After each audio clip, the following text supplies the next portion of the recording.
Stand clear. 100% Wild podcast. So for all you listeners, hello and welcome to definitely not your favorite outdoor podcast.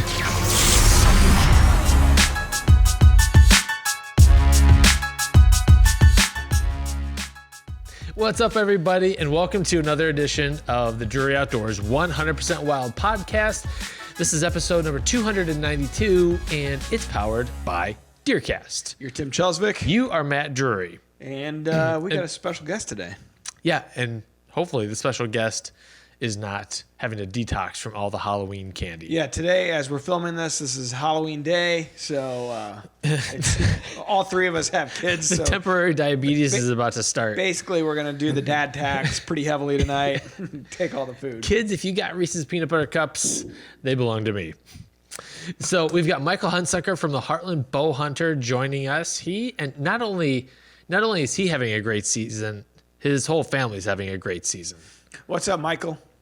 Hey, what's going on, guys? How are you? Good, man.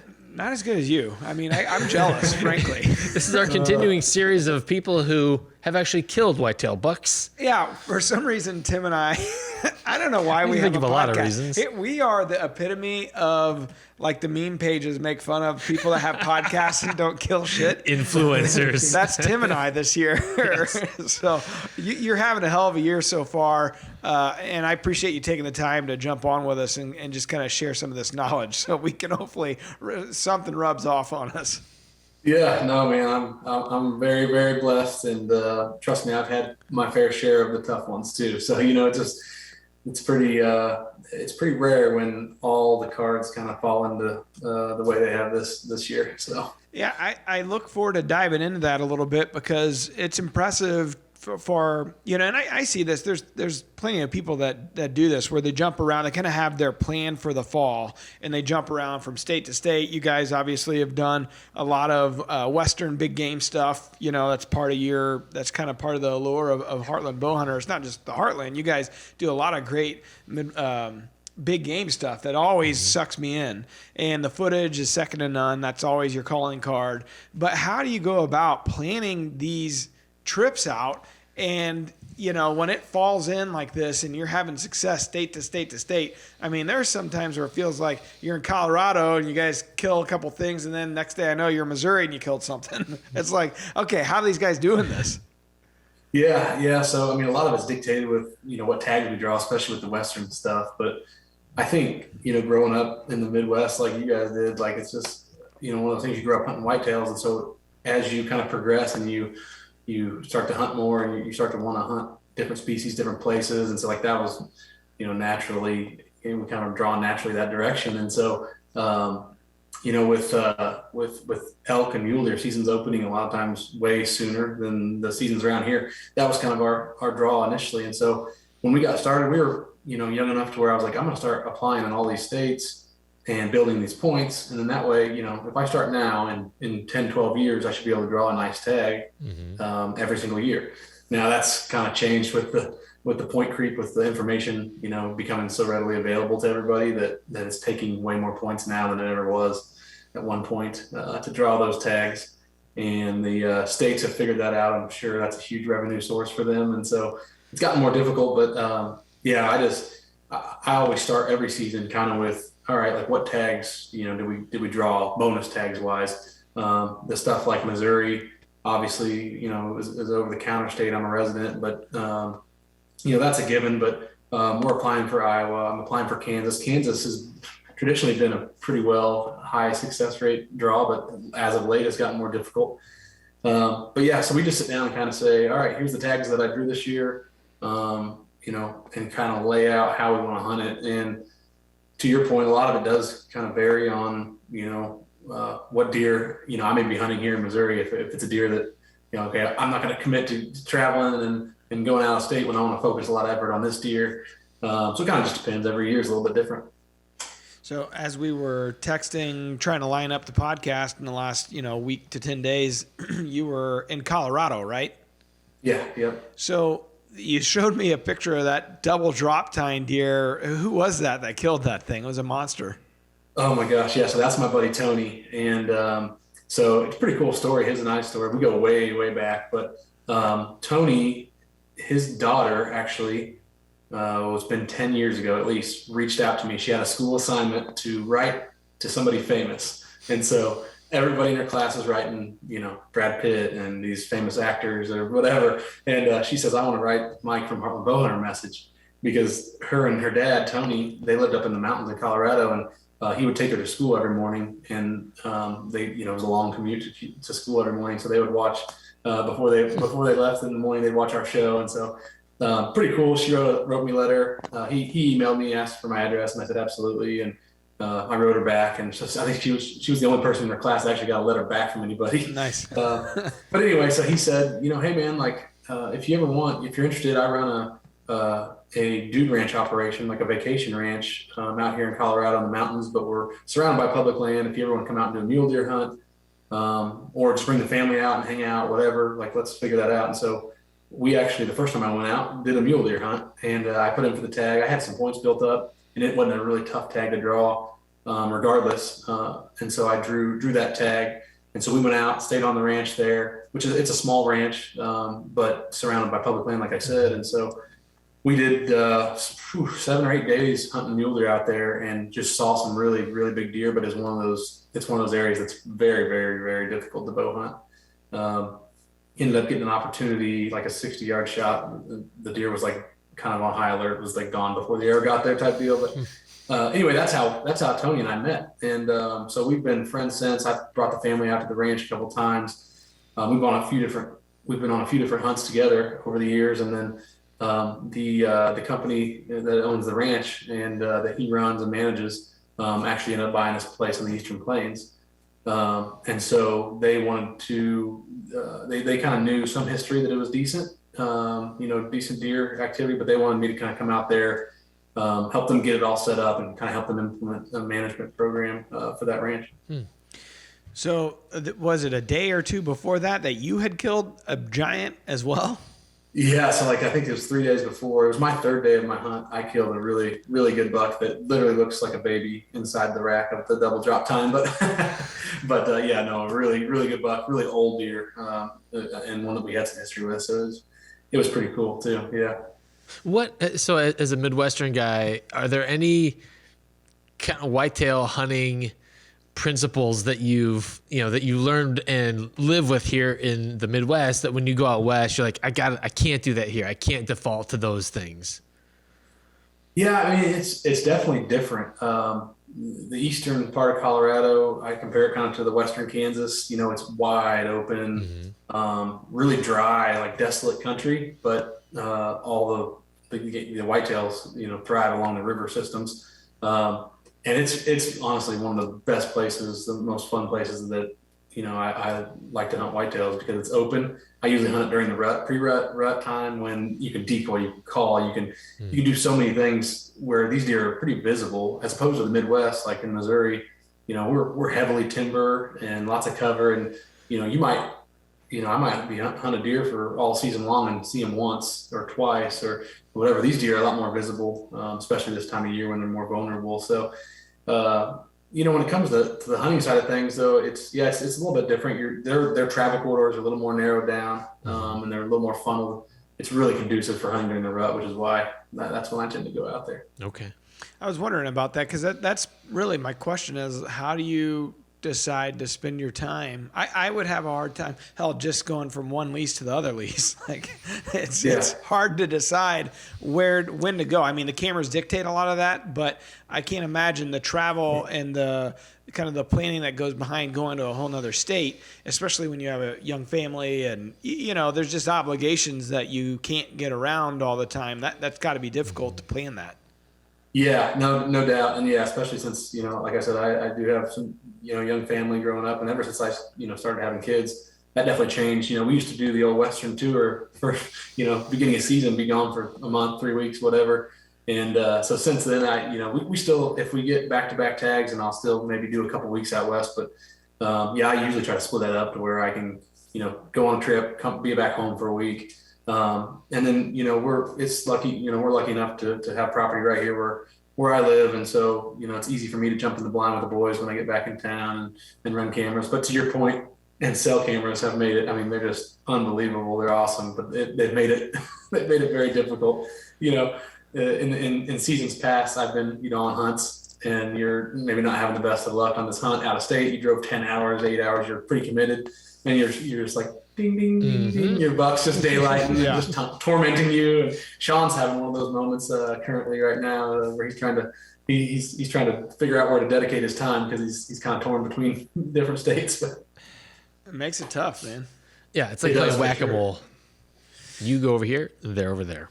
Exactly. Yeah. And I've got a buck that I've been hunting the past few years here in Missouri that's been just wearing me out, man. He's just got my number. And of course, I was targeting a different buck. He wasn't real regular early in the season, and as soon as I shoot my buck in Missouri, and, I can't hunt again until rifle season. Mm-hmm. Boom, here he is, daylight, just regular, and just tormenting me. So we'll see. My wife is, like you guys said, I was able to have a couple of successful hunts with my boys. Both of them shot their first bucks this year, which was great. That's cool. But my wife is over there like, hey, remember me? She's like, I've been put on the wayside since the boys started hunting, but yeah, no, she's ready to get out. So we're gonna get out this week and hopefully have some good hunts. It's things are lining up nicely to be good, I think. Nice. So as we look ahead of the forecast, here in Missouri, and it would really probably most of the Midwest, it's pretty unseasonably warm this week. Next week, leading into that full moon, it looks to be getting pretty right. Mm-hmm. I mean, I'd like for it to be a little bit colder, especially in the mornings, but it's not horrible. It's not. This week's pretty bad. So when you look at the forecast, you look ahead like that. What factors are you looking at? Everybody says, well, this is the time of year that you just kind of got to go. I saw a post, and this isn't a knock on Kip Adams at all. We've had him on the podcast, obviously a very knowledgeable guy, but he showed a trail cam picture of a deer, and he was talking about how many yards it moved from its, core area and that they're moving. You kind of got to be out there. But the picture, they showed it. It said he circled it was 7:50 at night, I think is what I saw. And his point was it was 50 degrees he circled. The way I looked at that is like, well, it's moving, but it's moving at dark, and that's when Mark and Terry talk about it all the time. This time of year, if you got these type of temperatures, the movement still happens, the rut activity still happens, but it may happen during nighttime hours, during the dark. So as you look ahead, looking at the forecast, what's your plan of attack going into this all important stretch that we all love so much? Yeah, I think, we're a little bit different than most people, right? I have the ability to hunt a ton, and I'm not like, okay, I have 7 days that I'm going to, save my vacation for and take. And then you obviously be a little more picky and choosy. My biggest thing is I kind of, rely heavily on trail cameras and what deer are killable, what deer aren't. Because you can definitely do, even though it is that time of year, you can definitely do more harm than good if you're going and blowing deer out. So, my biggest thing too is, and this may be a hot take, but if the deer has not been pressured and lives on your place, like he's moving in daylight. Like I love when guys like, oh yeah, no, I'm hunting this nocturnal buck. It's like, is he nocturnal or is he just not living on your property and he's only making it your way after dark? I've found at least, hunting, majority of pieces that are larger private land stuff, the deer aren't disturbed a lot. Like they're moving in daylight somewhere. And so, this time of year, like you said, it can be feast or famine. It just kind of depends. It can vary from property to property. I literally here at my home farm had a buck locked down with a doe yesterday that I drove right by on the 4-wheeler, and he was locked down with the doe. He jumped up and then laid right back down. And so my brother-in-law, who's a farmer in Central Missouri, sent me a video from his combine of a buck locked down with a doe in a standing bean field. And so, it's the rut. You get reports from everybody, different variations. I've been talking to guys like, oh yeah, I think it's early this year because of the drought. And, you're going to see some of that stuff, right? In pockets and places. And so I think it just kind of varies. But to the point of like, trying to find this next week, what to do. I got a deer that's been pretty regular in daylighting. And so we're going to go after him. If I wasn't getting good pictures, I don't know how aggressive I would be. Yeah. Yeah.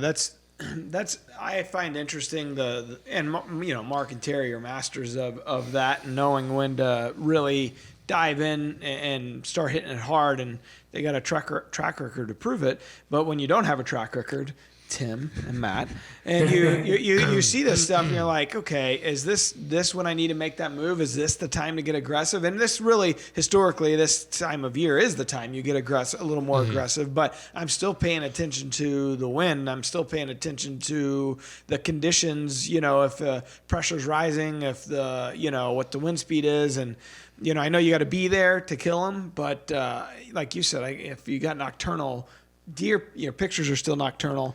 Are you going to do more harm than good or not? That's, I really struggle with that going into this week when the conditions aren't exactly favorable. But in the back of my mind, I know they should be moving. Anything can happen. Sure. It's just a tough decision sometimes. Yeah. I mean, from what I've seen in Missouri, I mean, they're just trashing scrapes right now, and movement seems to be pretty good. I haven't seen, I got pictures of a buck, nice 4-year-old this morning that was following a doe. It wasn't blurry running, but I'm getting some pictures like that too. So they're definitely moving and checking scrapes. But yeah, like you said, that warmer weather will definitely push most of the movement towards the evening, I would assume. I find it interesting when guys you see a lot of this, especially now with social media, it's happening here in such and such place, or the rut is on. And I often think, well, is it a 2-year-old? Is a 3-year-old? What's that mean to that guy? What kind of deer are we talking about here? Because I mean, it starts a little bit earlier. It seems like for the younger ones. I mean, we've been seeing that kind of movement on the lease that we hunt for a week, 10 days, where they're starting to feel. You could just tell they're starting to feel frisky. You know what I mean? Yeah. But that doesn't mean that the rut is on like you always hear. Yeah. So you always got to be careful of that, I think. Meanwhile, the big mature deer are just sitting off to the side, just laughing at them. Yeah. I mean, essentially not wasting their energy. Yeah. Because that's what it ends up being. Chasing a doe, it's not receptive. It's just a waste. Yeah. And they're Yeah. I good. mean, from what I've seen, the mature deer are moving, checking scrapes and covering ground. Yeah. But, yeah. I don't know that they're going to be messing with bumping does around and, sniffing every doe, but they're definitely covering ground, checking scrapes. Yeah, their home core is definitely continuing to increase. That circle they're making is getting bigger and bigger. So, Michael, how do scrapes play into your trail camera placement strategy? Oh, basically every single camera I have is on the scrape right now. I mean, it's my favorite time of year to do that. Majority of your pictures are going to be bucks mainly, which is awesome. And then I don't know. I mean, that's just where they want to be, and they're going to be along those natural travel areas. So I mean, I have some cameras on gate gaps, fence crossings, that type of stuff. But there's nothing better than slapping a trail camera on video mode and watching the buck tear up the scrape. Do you do much with scrape trees? I mean, do you put out on food plots, or do you have much luck with them hitting scrape trees? Yeah, it kind of seems like, I don't know, it kind of seems like feast or famine. Like they either just take to them and start trashing them, or they don't. But having a wife that hunts and kids that hunt that need close range shot opportunity in a state where you can't bait, that is awesome. Like a great way to get a deer you might have a food plot that's 2 acres, but suck them in the bow range. It can be a super effective way. Are you pro peeing into a scrape or anti? Talk about hot takes. I don't. I usually don't do pee in the scrape, but I'm not too concerned about like peeing from the tree stand or whatever. Do you? Other than the noise making. Yeah. Do you start utilizing decoys at all this time of year? Yeah. So I like absolutely love decoying, and I always primarily use a buck decoy. I know you guys have messed with doe decoys. I've seen Mark and Terry use them over the years, and I never have messed with the doe decoy. But I just absolutely love using the buck decoy, especially out, like I said, in western, Kansas, Colorado, like lower deer density areas where there's really good buck to doe numbers, and lower deer density areas. They're awesome. In Missouri, we have high deer numbers most places in Missouri, and so they can be tricky because does just don't like them. They get bothered and they blow, and you can mess a ton up.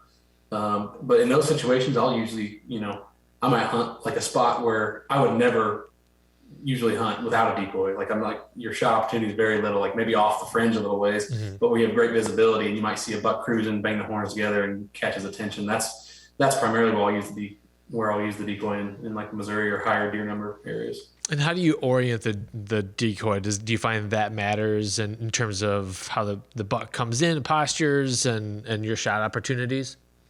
Yeah, I mean, it's like this is what I love about bow hunting and hunting in general is like everything's situational, right? Like it all varies, but for the most part, for me, I primarily almost always the bucks are going to approach the downwind side of the decoy, and so I usually quarter it to me, and they'll approach it head on. So my thought process is, they'll be quartered away coming into that decoy. But I've been in situations where like distance wise too, I try to put it at least 25, maybe even a little further, depending on the situation, because a lot of times you put it too close, the deer will get downwind of you, down behind you. So you have to shoot them before they get downwind, or if it's a deer you're not going to shoot, then they may spook and blow it all up. But that happened actually in Colorado. The buck my buddy Tony killed. Brandon, who films me, was scouting the night before while we were hunting, and we were in a different spot, didn't see the deer. Brandon saw him while he was scouting. And so we went and hung a stand on that field edge where he saw him. He came down that field edge, was making scrapes. It was a big alfalfa field, and it was our last night. And it was one of those deals where I was like, yeah, he could come down and hit the scrape and walk the edge of the field again, or he could walk right out in the middle of the field and chase a doe. I was like, let's just put a decoy out. Let's get kind of aggressive and try it. And it actually it worked. It didn't work in like the picture perfect way, but we actually had a doe and a fawn come out. And they kind of are looking at the decoy, kind of nervous. And she came out, but they never did go all the way up to it and touch it. And so they got kind of nervous, but then chilled out, started feeding. I was like, oh my gosh, like this is perfect. Like they're just chilled, feeding. Like if that buck comes out and sees this decoy with this doe, oh, it's game over. And we're sitting there a while, and the does start looking up, and they look way back in the corner of the field. They're looking like where we're expecting him to come from. And all of a sudden, the fawn just runs off. And then, boom, the doe runs off. And I was like, oh, it must be a coyote. And I'm like, looking, and then I just see this giant double drop tine racks like loping through the field right to us. And I was like, oh, heck yeah. And so he came in licking his lips, all postured mad. But then the does were kind of freaked out, and they started blowing. So then he kind of came out of his aggressive state and was more or less like curious. And so it took him a while to come in, and he kind of wanted to go downwind, wanted to come right at him, wanted to go downwind, wanted to come right at him. And finally just circled, and he was behind trees from us the whole time. And finally he circled and came out like less than 20 yards where he came out and gave my buddy Tony a shot. So it honestly, like, it wasn't as like picture perfect and like super exciting as a normal decoy that's like a buck that's like locked into the decoy, but it was maybe better because I've had situations when they're like so keen and so locked onto that decoy, you can't stop them. And so you either have to shoot them walking, slow, stiff leg walk. So it's not like a terrible thing, but you have to shoot them walking, where they'll just blow the decoy up, and sometimes they, won't come back. So it kind of worked out in the long run. Well, now what about scent control on the decoy? Because that seems like there's kind of a double-edged sword there with putting something man-made out there. Yeah, I usually spray it down like scent elimination, spray it down with scent spray. Okay. I don't add a lot of scent, but I will if I've killed a buck or somebody I know has killed a buck recently, I'll cut the tarsal glands off. And I think that really puts them at ease. I think part of it is if deer get downwind of it and they don't smell anything, they're kind of like, what? Like this buck should stink right now. This guy. So I haven't used much artificial stuff. I'm just hesitant to use anything artificial, but I have done the tarsal gland thing for sure. Sure. I'm trying to think what the stuff Mark or Terry uses. Evercalm. He Evercalm. Yep. He'll put that on the decoy, and that seems to be. He'll spray it down as well with scent elimination stuff, and then put some Evercalm on the nose and a few other spots. Yeah, I've heard good things about the Evercalm, and it's artificial, right? I believe so. I think it is artificial. I saw you guys posting something about nose jammer recently. Yep. And it's interesting. I this has been several years ago, but I had a marginal win situation, and I got some Evercalm and nose jammer, and it was like it's like last night hunt, like on a really nice deer. I was like, all right, screw it, we're just gonna wing it. Yeah, we've had some good luck with nose jammer. Nose jammer's a partner. Evercalm is not. But nose jammer, we were using it before they ever came on board too, and more of a bottom of the boot kind of walking into to a set, or in a tree, marginal wind, spraying, maybe the top of the, above you on the tree or something. Not like all out. I know they have shampoos and, body washes and all kinds of stuff. We haven't, at least when I say we, I'm talking like Mark, Terry, myself. We haven't really gone all out in that regard. But now they have like even your wind checker. They have that in nose jammer, and I find myself using it because I like the smell of it. And then I'm like, all right, Get the car air freshener, little pine tree. Too much here. So, yeah, I got a funny story about nose jammers, and since they're a partner, you'll appreciate this. But so years ago, the guy reached out to me and was like, hey, I want to send you guys some, test it out, see what you think. So I got it, opened the box, and I'm like, sprayed it, and I was like, it smells like Bed Bath & Beyond up in here. Like, I'm not using this stuff. This guy's out of his mind, Yeah. And actually hunting with Jeff and David Lindsay several years ago, Jeff was using it, and I was like, come on, man, like, really? And he's like, dude, it works. Like, it actually works. He's like, try it. Actually give it a shot. And I've tried it since then, and it works. I compare it to kind of similar to, ozone type stuff. Like they're going to smell it clearly, right? But they don't smell, think human, oh crap, and blow out of there. Yeah. It seems to be like a combination cover scent / attractant. Cause I've had deer, like you watch them kind of follow it. They're curious about what it is. Cause I use the wax stick on the bottom of my boots, and I'll see deer follow. When I was hunting the cattle ranch last week, I had a cow follow me to the stand. Oh, I bet the cow. He was like, oh, this guy's food. Yeah. So that's crazy. I mentioned it early on about obviously the videography side of it. It's kind of you guys' calling card, beautiful footage, just cinematic. That's what you guys have always been known for. One of the things that I've really latched onto as far as it's your social media and the way that and I don't know if you're doing this with an iPhone or some sort of point of view camera or what the hell you're doing, but in the stand, the chest shot of, whatever's happening, it really sucks you in, man. I've always enjoyed watching that on your social media. And I just want to give you a shout out on that because it is fun to watch it. Yeah, no, I appreciate that. Yeah. And it's kind of funny. I mean, like obviously Sean and I, when we started HP years ago, like we were filming each other, like we're both huge in the production videography side of things. We love that. And so like in more recent years, like obviously like Brandon travels around with me and like we're like inseparable. I know he's got it. He's got the footage. He doesn't need help with any of that stuff. And so I've kind of enjoyed the whole process of like telling the story through the Instagram stories or whatever. And to your point, like the point of view, I started messing around with just my iPhone, putting it in my vinyl harness and rigging it up different ways. And to your point, it's a cool perspective. It's like, it's funny to me because like people just get all just amped up about that.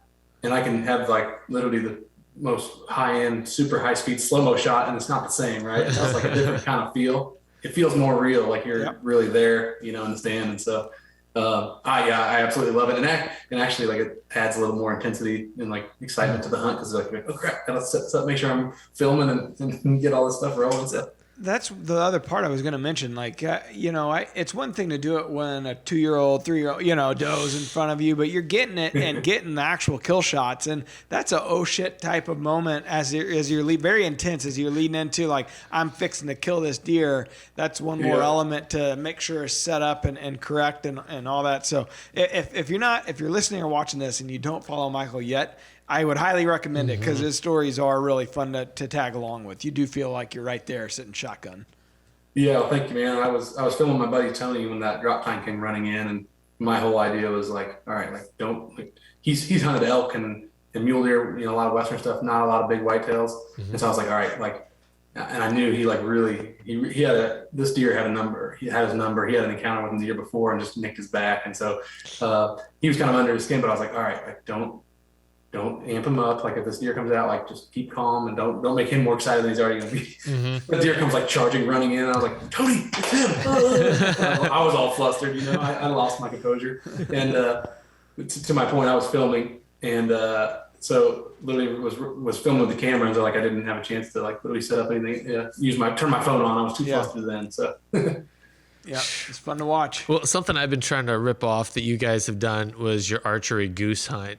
I don't remember how many years ago. Man, that is one of the coolest hunts I have ever seen. How you and you just kind of set up a little brush blind in front of you, and That was, if folks haven't watched, it's on YouTube, but I don't know how many geese you guys killed, but it was not only really cool footage, but also really good shooting too. Like these guys can shoot.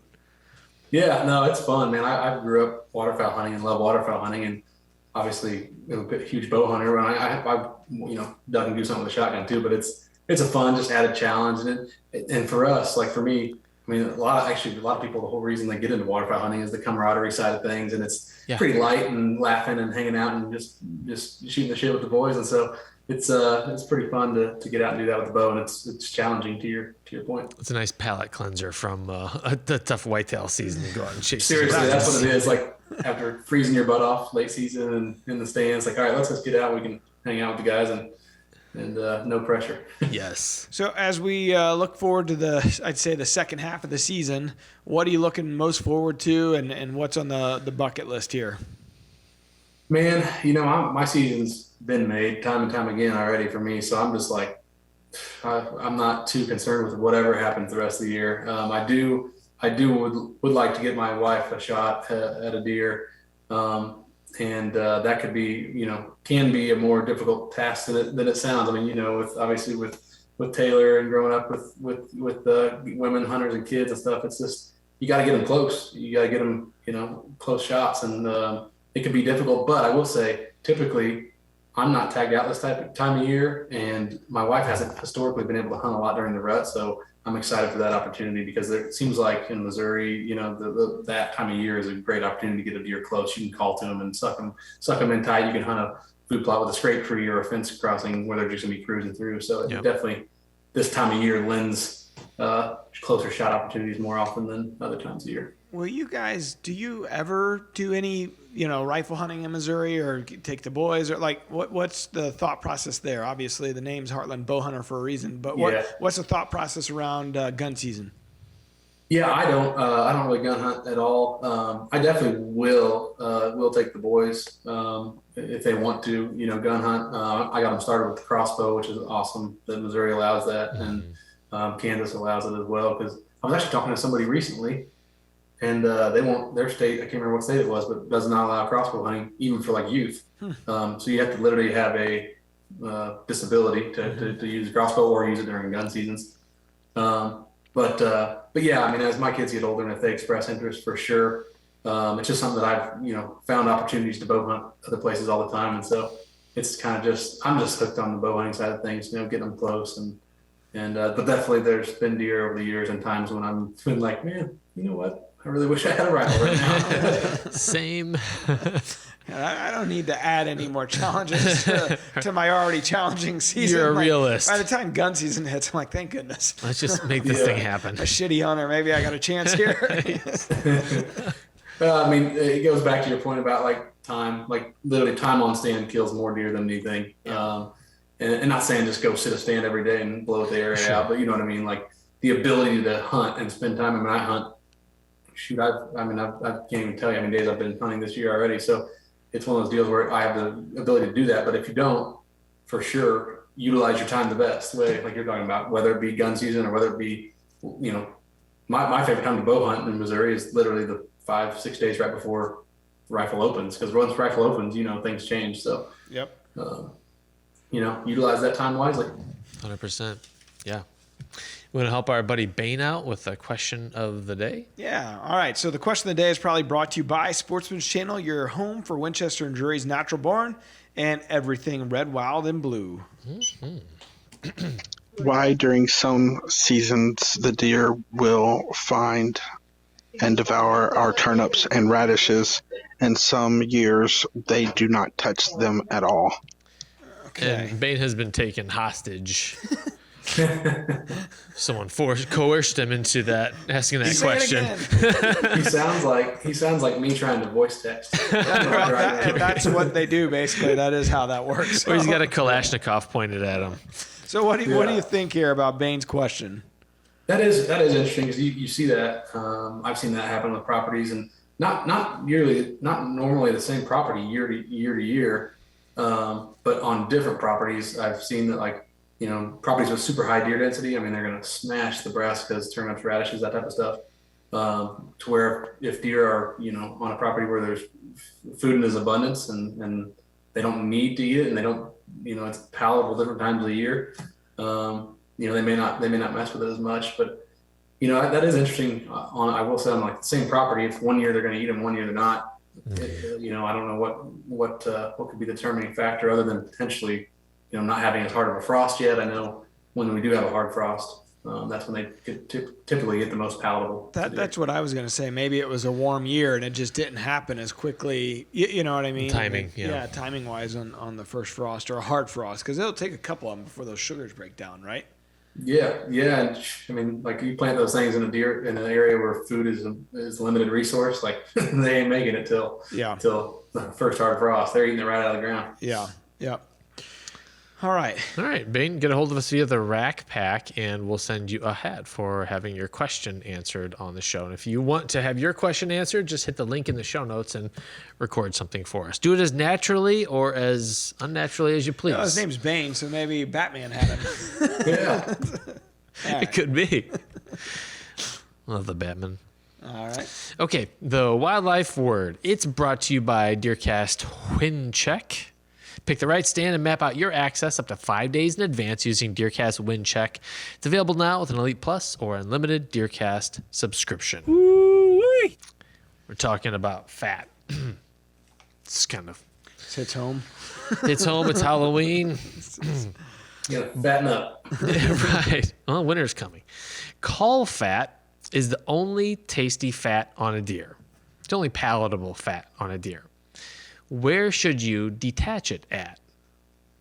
So caul fat, if you've ever field dressed a deer, for those of you who don't know, it's that fine mesh, like a web, almost. Yeah, like a net of kind of clear saran wrap like membrane with these veins of fat running through it. That's considered the caul fat. And it's actually pretty darn tasty. But it's attached on the deer at a certain place. So if you want to keep it, if you want to cook with it, where do you detach it at? A, near the tenderloins. B, off the diaphragm. C, from the spleen. Or D, off the flanks. Well, Mike, what do you think? Interesting, man. I'm not a biologist, but man, these Colorado bucks are just huge body, thick deer, and I definitely noticed the caul fat on them. I'm going to guess the diaphragm. B. Yeah, that's what I was gonna say is the diaphragm, based on no scientific knowledge whatsoever or intellect. Neither of you guys are scientists. Play one on TV. Oh man. No, but I was gonna say the diaphragm. Okay, it's actually C from. Not that. It's the spleen. Okay, that was my second. Spleen. Yes. All kind of in Kip the Adams same could have answered area. that for you. What's that? I said Kip Adams could have answered that for us. Yes, Kip would know that He very would have well. known that. A real scientician. Kip's an actual guy that knows things like this. Yes. That's why I don't want that to sound like I was questioning him a while ago, because he knows way more than I do. Of course, yeah. But I saw the post, I think it was this morning or last night, and I thought it was interesting. I was like, oh, that's, I would have thought, I would have got that picture and thought, he's moving at dark because it's hot out, But Yeah. I'm putting my own personal deer herd and the feelings I have towards it right now on Kip. It's hard not to view the world through your own filter. Yeah. Oh, the deer are moving. Dad, I was Game on. So yesterday, Dad actually came home. Like, he's had such a great season so far. He actually came home for a day or two, and we had lunch at my mom's. The family did. And all day, I mean, he's just, his phone's out, and Reconic cell cameras are like, God, they're moving so good. Would you shoot this one? Would you shoot this one?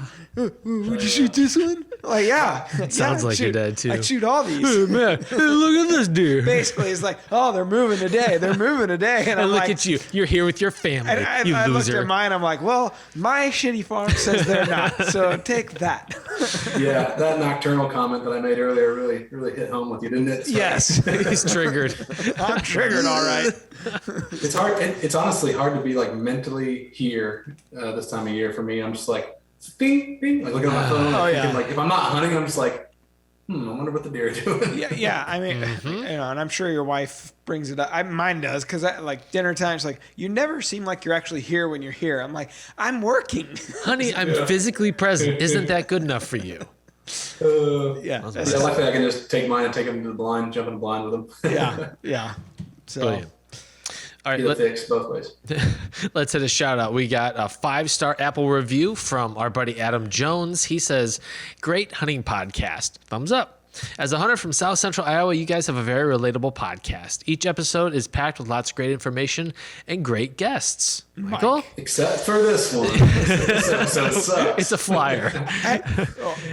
The episode with Wade is at like 25,000 views now. It's amazing. It is amazing. We don't get that high. His first ever podcast. That's why it was so big. Yeah, point 2. He says, "Appreciate you guys don't take yourselves too serious and provide much needed entertainment in the hunting podcast game. Don't ever ditch the soundboard and its plethora of immature sound bites. That's what she said. It's the glue that holds it all together." Thank you, sir. Thanks, Adam. Appreciate it. We love those 5-star reviews. Yeah. So, Mike, if you want to give us one, we don't. All right. I'll see what I can do. Oh, nice. We need them all. A tacit endorsement from Michael. I'm going to give a Hunsucker. bad review for this one. But All right. So we're to the end here. And at the very end, we have this thing called, Mike, we got this thing on Facebook called the Rack Pack. Basically, it's a private Facebook page that our listeners join. And, it's a place to shoot the shit, just put up your hero pictures, Get made fun of, have people answer questions, that kind of thing. So every week, Tim will give me a list of names to read. And every week, I just jack all of them up. And then some name in there is fake. And then I jack that name up too. So here we go. All right, so we got Gavin McHenry, we got Caleb Raymer, Thomas Kuhn, Doug and Elena Austin. We got a dual Facebook page. Someone messed up. All right, we got Lance Dorman, we got Micah Lee, okay. Connor Miller, Don Kekik. I don't recognize any fake names in there. Thomas Kuhn, Yeah. Caleb, Gavin McHenry, Probably Lance Dorman is fake. Because, Lance Dorman. but Lance Dorman. Don Key Kick. Don Key Kick. Think about putting a good hit on a deer, and what do? They donkey kick. Ah, damn it. Oh, Yeah, that's what I'm dealing got with. you. It's a real Bart Simpson, Colin Moe kind of scenario. Plus, no women are fans of our podcast. Other than Elena Austin Well, here. that's Doug and Elena. Doug so and Elena. I'm gonna Doug and assume Elena. Doug is on the fan side. Elena's like, what is this? All right, Doug. Get your own Facebook page. Be a man. We'll pay for it, man. Michael, it's been awesome having you on, man. We appreciate you taking the time, especially this time of year. We know everyone's kind of hopping with getting out in the woods and everything, but congratulations on your season so far, too. Yeah, thanks, man. I'm just soaking it all in. Hey, and if you ever want to have me up for hunt, don't do it. Because there's a good chance And then- I'll All screw deer your will shit. become nocturnal. Shoot right. him in the neck. Yeah, I've had a misfortunate start to the season so far at Mark's. So I'm no longer invited anywhere. Dang it. Officially uninvited. Yeah. Didn't take long. It took 3 days. All right. Well, to everyone that is still out there on the struggle bus, let Matt and I be your spirit animals for you. Yeah. And we'll see. We'll just keep following along. Tim, this is the week. Actually, this is not the week. I'm putting it down right now. Next week, you're killing. I'm killing. Okay. Then I'm gonna go to Dad's for gun season. I'm gonna unlike Mike. I'm gonna grab a gun, something that'll shoot really far. I'm gonna have the biggest high-powered scope on it I can find. Like it? And I'm gonna let it fly. Something's going to die. So stay tuned, everybody. That's part of the magic of the show. Actually, here's what's Good luck, fellas. Yeah, I'm gonna see something Dad says I have to pass. Would you shoot this? Would you shoot that? Yeah. Would you shoot this? Oh, this is the one you can see, but you can't shoot. He's only 6. We're hoping he's going to get to 7. Yeah. All right. Different world. Well, have a good rest of the season. Hope you and the crew are safe and successful. And we love watching you guys, man. So keep up the great work. Absolutely. Thanks, man. Always good catching up. All right. All right. See you, Michael. Till next time. Yeah. Peace out. DeerCast is now supercharged with maps. Get ahead of your game with killer new features like live Doppler radar, wind check out to 5 days, virtual rain gauges, GPS path tracking, and more. Plus, get our 14-day revolutionary DeerCast prediction and access to DeerCast Track. Prep, predict, and pursue with DeerCast. We're adding new videos every week, so make sure to click that subscribe button and check out all of our amazing content. This episode of DoD TV was brought to you by Bass Pro Shops and Cabela's.